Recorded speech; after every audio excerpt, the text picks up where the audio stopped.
Hello everyone, my name's Giselle, and if you've been on this channel recently, you'll know that I'm currently in the character design portion of making a comic. But if you've been here for way longer, like since my first video, you'll know that these characters aren't actually new. I've been thinking about the story for a long time before I actually started working on it as I am now. And so the main character had a design already. But today I thought it would be fun to redesign her since the old design doesn't really fit what I want anymore. And yeah, you guys are gonna watch it, I hope. Okay, first up is the reference sheet. As far as things I wanted to change from her original design, it was mostly around consistency, I guess. Her hair was very weird and fadey because I knew I wanted both the parents' hair colors in it, and the issue with that is that it's very hard to keep that kind of thing consistent, and so I wanted it to be more cemented in place. So instead of having it that weird ombre thing, I changed it to be mostly brown with little streaks of that grayish pink color in the in her bangs and a little bit in the back. It also just looks more real. I don't think a fantasy story has characters, at least not her in particular, dyeing their hair. Maybe other characters are, but she's definitely not, and if you intend on reading the story, you'll see why when it happens. Also, her clothes. This has kind of been a big issue for me designing this character. The first ever design I did for her, she had very simple clothes. Same with the designs I went on to do for her.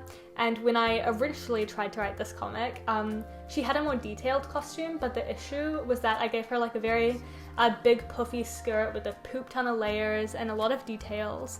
And she's supposed to be a fighter character, so the issue kind of came where it was really hard to have that in an action pose in a way that didn't look super clunky. So I wanted it to be, I still wanted it to have the cute, flowery, fun, girly look to it, but I wanted it to be more simple and make the layers more defined so that when she's fighting, I can very easily transfer that to action poses. Then there's just the normal stuff for a riff sheet. Since she is a goblin in this story, and my goblins have references for their ears, eyes, and mouth, I did that, but once again, for non-goblin characters, I'd probably put the nose there instead of the ears, because ears are pretty boring. Then for the patterning on her dress, I don't want to draw that a million times over. You can call me a fake artist or a cheater or whatever you want, but I'm gonna be drawing this character a poop ton. I'm gonna draw her a million bajillion times. And so I want to be able to get those details out quick. So I have the design of those little flowers on her dress, and then I also have the piece of leather. You can't see it yet, but the leather's gonna have detailing on it, so I wanted to just be able to go back to that super quickly. I don't want to have to go through all these tiny little details over and over again. Then for her weapon, I have a big issue with weapons.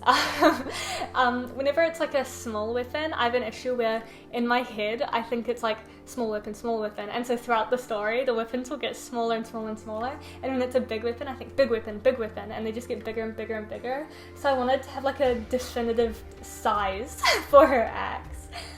Yeah, so that's the riff sheet. You can see it. Yeah.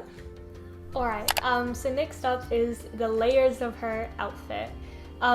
You don't really have to do this, but I am a big fan of having characters moving while they're talking. I don't really like drawing characters just sitting down or just walking through a park or something. I like them to be doing different actions each panel, because otherwise it just gets really boring. And so something I like to do is when the characters are talking in the bedroom, they'll be putting on makeup or brushing their hair or putting on clothes, because there's a ton of different actions you can do within the whole getting ready thing. And since she's the main character, she's definitely gonna get that happen to her eventually. She's definitely gonna have the the makeover sequence, the dress up sequence. So I wanted to be ready for that. As far as actually what I chose to do for her goes, I was kind of just thinking what her final outfit is and then thinking backwards from that. So for the very last drawing I did on this process, it's her final outfit. Second to last one, it's basically her final outfit but without the extra accessories, so pretty much just her belt. For richer characters that have a lot more clothing than her, it'd probably be a lot more extreme of a jump. But you know, you get what you get. And then before that, I have her with the shirt, the bloomers, and the shoes. I chose to give her bloomers because I really hate like the comic and anime trope. I haven't seen it in movies, but I'm sure it happens, of like the fighting character does this big kick and you can see her underwear, because it's so like it's just stupid. The only time I've seen that same kind of like treatment towards a male character is in Fairy Tail. If you know, you know. The point is though, I really don't want her to be I don't want her to be restricted by her outfit. I love drawing skirts, but I want to be able to do action poses as extreme as I'll want to. So I gave her bloomers so that it can just be a big like fluffy bloomer mess under her skirt and you can't see anything. That's just how I'm protecting her. And then the last one is just underwear and socks. I don't know. That's a bit boring. There's nothing really special there. So yeah. Then once again, I think you can see me using the reference I did for the flowery pattern on her dress here. And you can see how helpful it is, because those flowers would have taken like an extra 30 minutes for this drawing. And that's too painful for me. If you're going to do this, if you're like following along for your own comic characters, you really don't need to color any of what I'm doing in this video, aside from maybe the first reference sheet. A lot of the stuff I'm doing in this character design process for me later on, they're not like final drawings or anything, they're just so I can look back on them and know like consistently what the character looks like. So, you know, you can just stop at the line art or the sketch. Yeah, there it is. Third of all is the wardrobe. I really love doing this. I was super excited to do this. The entire time I was designing this character, I was looking forward to this part of it. Oh, by the way, her name's Wilda. I don't know if I've said that in the video already. I don't think I've introduced her on this channel before, but her name is Wilda. She's the main character, as I've said. And I was really excited for this because when I was younger, I remember really liking when shows would have it so that the character like had multiple outfits. I really hated that thing where the character would wear the same outfit every single episode. I understand why they do it. It's like really hard to animate a million different outfits, but I definitely appreciated it when people put in the extra effort and made the characters have multiple outfits.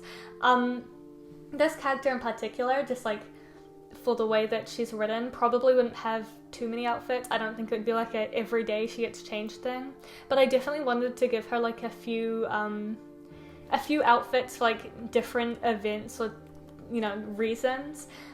So for one of them, I gave her like a cold weather outfit. I always love drawing cold weather outfits. If you've seen my character designs before, you'll notice I give so many characters like slouchy socks and arm warmers and stuff.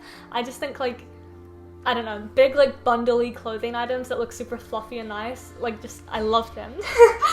So I think I actually like her winter clothing design way more than her original one, but I can't just permanently have her in winter clothing, so this is what I get. And then I also gave her a swimsuit. For that, I was kind of just thinking of like, if her main outfit was magically turned into a swimsuit, what would it look like? So I kind of just gave it the same like frills that I had on the skirt, so it's 2 layers of frills.